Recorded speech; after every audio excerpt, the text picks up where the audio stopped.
Hey everyone, it's February 7th, and that means that if today is your birthday, you share it with serial killer Diane O'Dell, perpetrator of the Babies in Boxes murders, and that is her right up there. O'Dell was born Diane Molina in rural northeastern Pennsylvania in 1953 into a Catholic family. They moved frequently throughout her childhood, and she acted out, rebelling against her strict upbringing. Her brother called her a go-getter who did whatever it took to get what she wanted.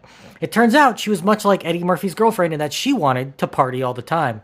As a teen, she would drink, do drugs, and engage in sex with numerous men at parties, but finally seemed to put an end to her wild ways in the mid-70s when she married James O'Dell, moving to Florida with him where they started a family. The marriage didn't last, and she moved back in with her parents in upstate New York in 1981, leaving her 3 children behind with her now ex-husband. Living at home brought out her penchant for partying, and she began staying out all night, binge drinking, casually using drugs, and sleeping with any man who caught her eye.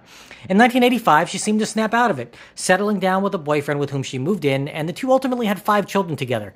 In 1989, they were visited by a detective after a car she scrapped years earlier was about to be crushed, and a junkyard employee discovered a suitcase containing the remains of a long-dead infant.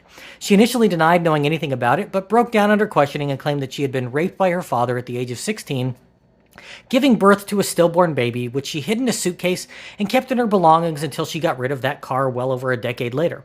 With the remains being so old, forensic examination was nearly impossible, no charges were filed, and she resumed her normal life. In 1991, she was living with her partner and their children in Arizona, where she rented a storage locker. The owner of the storage facility wasn't very strict about collecting rent, and after they moved away the next year, she stopped sending checks. It took 11 years before the sealed contents of the locker were auctioned off for $75 in 2003. When the purchaser opened it, he noticed a musty smell, which isn't unusual for a long-abandoned storage unit. As he went through the boxes, he came to one that was sealed in a plastic bag, and opening it revealed the source of the smell, the mummified body of an infant. Worst Storage Wars episode ever. When the police arrived, they discovered another 2 bodies, all of which were determined to have been born between 1981 and 1985. O'Dell was living in Pennsylvania at the time, and when brought in for questioning, admitted to having had the children when she lived with her mother in New York in the 80s. She claimed they were all stillborn and kept their bodies because she didn't want to throw them out like trash. Prosecutors argued that she asphyxiated her own babies because they were conceived out of wedlock while she was partying, and she feared her mother's reaction. A jury convicted O'Dell of second-degree murder, being sentenced to 75 years in prison. O'Dell will be eligible for parole beginning in 2028, but luckily she is long past being able to have any more children.